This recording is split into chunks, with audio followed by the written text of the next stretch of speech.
I just wanted to quickly introduce our special speaker before presentation.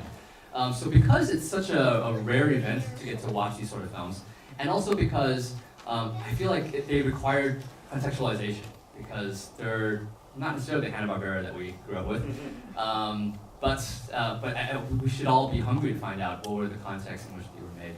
And luckily, we have brought in one of the world's, probably the most important scholars of Chinese animation anywhere. In fact, his book just came out on paperback called Animation in China, History, Aesthetics, Media. And we actually have 2 copies of this. So if you're interested in learning more about Chinese animation, we're going to have them on sale at our merch table.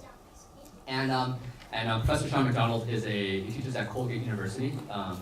And he's a scholar of Chinese cinema more generally and Chinese popular culture. And so I'm going to turn it to him, but before he gets his opportunity to give a short lecture, I also wanted to mention that he's going to be sticking around afterwards, so if you have any questions about the films you're going to see, as well as Chinese animation more generally, he is seriously the person to ask. You won't get a chance to do this again. So, Sean Macdonald, Professor Sean Macdonald, thank you for being here. Thanks very much. Actually, it is really great being here. It's just going to be the first time I watch these films on the screen, so I'm also kind of psyched up for this. I have to thank Brian Hu for inviting me to the festival to come and talk a little bit before the film. I don't want to bore you, and I didn't want to make this some kind of an academic lecture. I just wanted to maybe introduce a few aspects of these films, just a few little nuggets of information to help you sort of put them in context. Because as the program says, they're family friendly. They're films at this time, in the 1950s and 60s in the People's Republic of China. That's mainland China, or what they call China now, where our president just was very recently.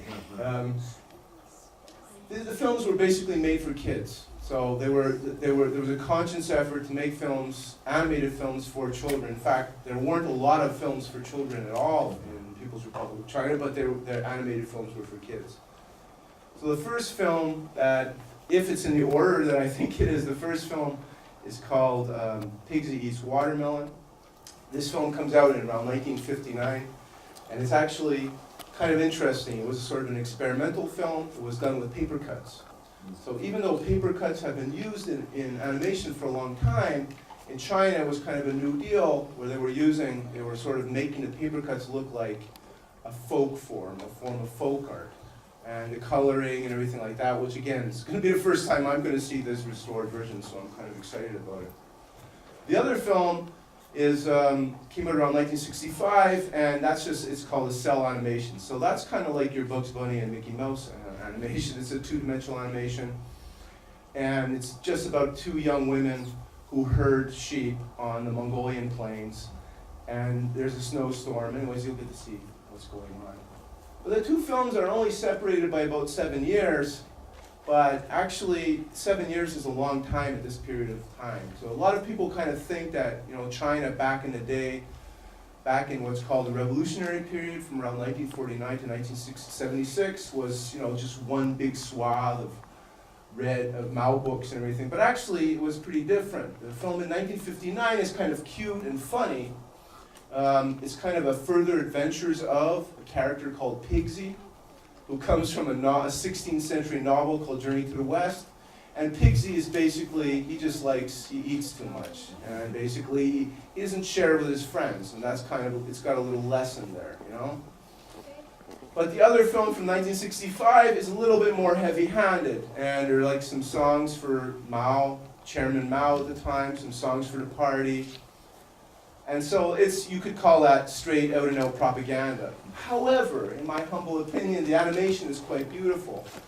And the reason why it's important is that these guys at the studio, the Shanghai Animation Film Studio, they were really experimental artists. A lot of them came out of university programs in the fine arts, so they were painters. They were very cultured, so when they went and did these films, they really put their heart and soul into it. And they put a lot of effort into it. And unlike commercial animation in the West, they didn't have to spend any money on advertising or making little dolls or anything like that. They just spent all the money on making the animation, so the animation could be really cool sometimes. The other thing about Pigsy Eats Watermelon and Sisters of the Plain is that there's music in both of them. In Pigsy, the music is kind of like folk music. It's kind of, there's like a traditional type of storytelling.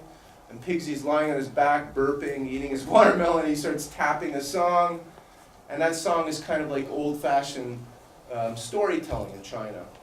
In the Sisters on the Plain, however, the music is, I guess you'd call it a kind of popular music for the 1960s.